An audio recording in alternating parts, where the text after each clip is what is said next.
Good morning students, my name is Tarun Sharma from विश्वास school. तो जैसे कि आपको पता है हमारी जो ऑनलाइन क्लासेस चल रही हैं, तो उन ऑनलाइन क्लासेस के अंदर आपके पाठ्यक्रम में दो ग्रंथ भी हैं, जिनमें से एक ग्रंथ का नाम है संगीत रत्नाकर। संगीत रत्नाकर जो कि पंडित शरंग देव ने लिखा है। संगीत रत्नाकर जो ग्रंथ है पंडित शरंग देव ने लिखा है। तो आज हम इस संगीत रत्नाकर ग्रंथ के बारे में जानेंगे। तो सबसे पहले जिन्होंने इसकी रचना की पंडित शरंग देव जी ने, तो हम उनके बारे में पढ़ेंगे कि पंडित शरंग देव जी का जन्म कहाँ हुआ, कहाँ ये निवास करते थे, इनके पिताजी का क्या नाम था और किस प्रकार इन्होंने संगीत रत्नाकर ग्रंथ की रचना की। तो पढ़ते हैं इनका जो परिचय। पंडित शरंग देव महान संगीतकार हैं, जिसे संगीत का प्रत्येक विद्यार्थी एवं संगीतकार जानता है। मतलब जो भी संगीत का विद्यार्थी है और जो भी संगीतकार है वो पंडित शरंग देव के बारे में अच्छी प्रकार से जानता है कि उन्होंने संगीत रत्नाकर ग्रंथ की रचना की और उनका संगीत के क्षेत्र में क्या क्या योगदान है। परंतु संगीत के विद्वान और इतिहासकार दावा करते हैं कि पंडित शरंग देव का जन्म 13वीं शताब्दी के प्रारंभ में 1210 ईस्वी में हुआ। इतिहासकार इस तथ्य को भी बताते हैं कि पंडित शरंग देव के जो पूर्वज थे आरंभ में कश्मीर में रहते थे, परंतु बाद में वो देवगिरी नामक स्थान पर आकर रहने लगे। मतलब शुरू से कश्मीर में रह रहे थे जो इनके पूर्वज थे, लेकिन बाद में ये देवगिरी नामक स्थान पर आकर रहने लगे और यहीं पर ही आकर वो इन्होंने अपना निवास स्थान बना लिया, मतलब यहीं पर बस गए।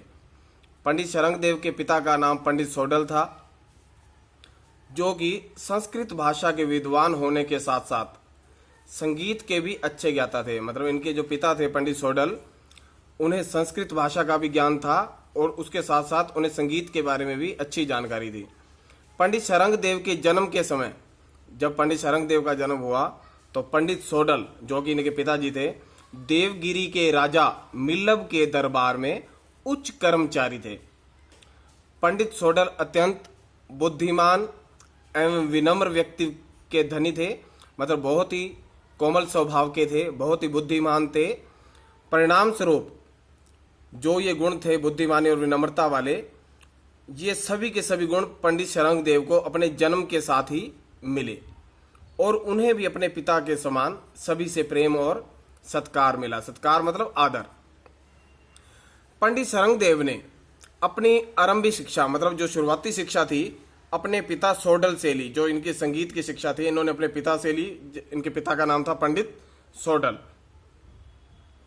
परिणाम स्वरूप वे संस्कृत के साथ, क्योंकि इनके पिता को भी संस्कृत के बारे में अच्छी जानकारी थी और संगीत के भी ज्ञाता थे, तो ये भी क्या हुआ, अपने पिता के समान ही संस्कृत के साथ संगीत में भी विद्वान बन गए। पंडित शरंग देव सभी देवताओं की पूजा करते थे और सभी शास्त्र पढ़ते थे। गुणी जनों का सम्मान करते हुए, जो भी मतलब गुणी जन लोग थे जिन्हें संगीत की मतलब नॉलेज थी, संगीत के बारे में जानकारी थी, उनका सम्मान करते हुए वे उनसे शिक्षा प्राप्त करते थे। मतलब गुणी जनों का सम्मान करते हुए वे उनसे ज्ञान प्राप्त करते, संगीत की शिक्षा प्राप्त करते। उन्होंने अनेक स्थानों का भ्रमण किया। मतलब अनेक स्थानों पर ये गए। भ्रमण मतलब घूमना।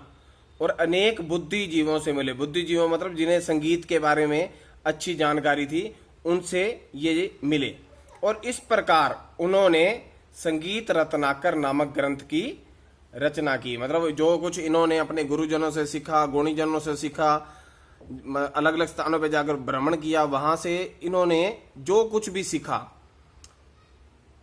उसे उन्होंने इस संगीत रत्नाकर ग्रंथ में डाल दिया और इस संगीत रत्नाकर ग्रंथ की रचना की। और ये जो संगीत रत्नाकर ग्रंथ इन्होंने लिखा, इस संगीत रत्नाकर ग्रंथ में पंडित शरंग देव ने 7 अध्याय लिखे। तो 7 अध्याय लिखने के कारण संगीत रत्नाकर को सप्ताध्यायी भी कहा जाने लगा। मतलब सप्ताध्यायी भी कहा जाता था। संगीत रत्नाकर के 7 अध्याय इस प्रकार हैं। सप्ताध्यायी नाम से ही पता चल रहा है कि 7 अध्याय थे। तो संगीत रत्नाकर के 7 अध्याय इस प्रकार हैं।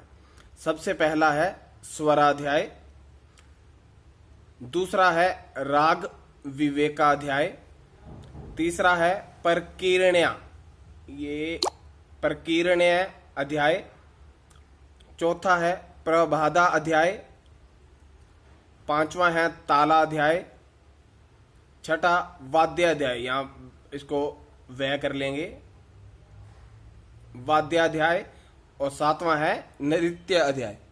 दोबारा से इसको, सबसे पहला स्वराध्याय, दूसरा है राग विवेकाध्याय, प्रकीर्ण्याध्याय, नंबर 3 पे है, 4th नंबर पे है प्रभादाध्याय, तालाध्याय, छठा है वाद्याध्याय, और 7वां है नृत्य अध्याय।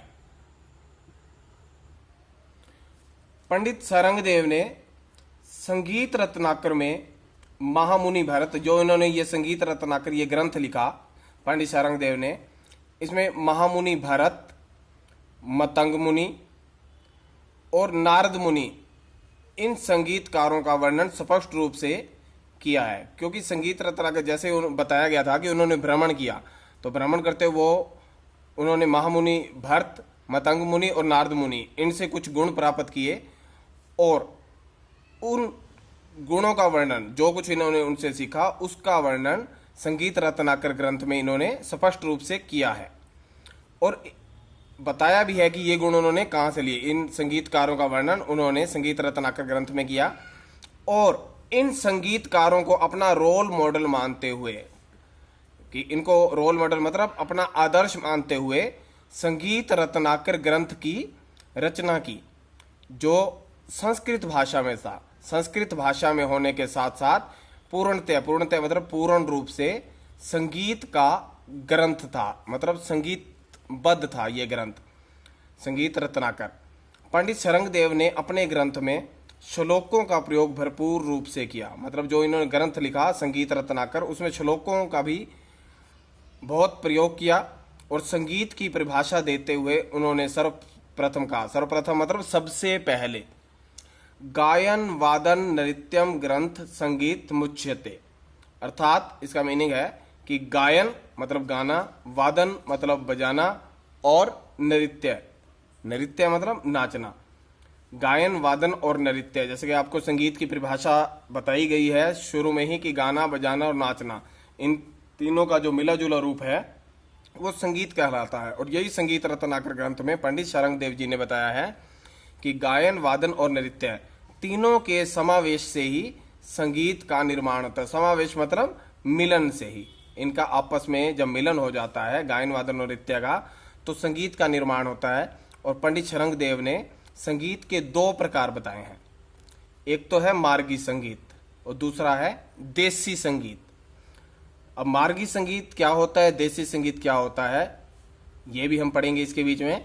पंडित सारंगदेव के अनुसार मार्गी संगीत जो होता है उसका प्रयोग देवताओं के द्वारा, मतलब देवी देवताओं के द्वारा मोक्ष की प्राप्ति के लिए किया जाता था।